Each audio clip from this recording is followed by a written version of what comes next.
أعوذ بالله من الشيطان الرجيم.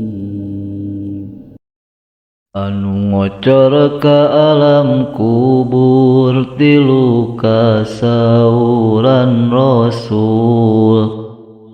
Hiji sedekah jariyah nyaeta wakaf katelah. Dua ilmu anu manfaat serta dialap manfaat. Tilu putra putri soleh ngadoakeun teu oleh. Anu ngocor ka alam kubur tilu kasauran Rasul. Hiji sedekah jariyah nyaeta wakaf katelah.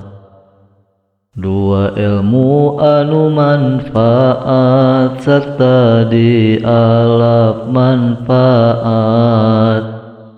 Tilu putra putri soleh ngadoakeun teu oleh.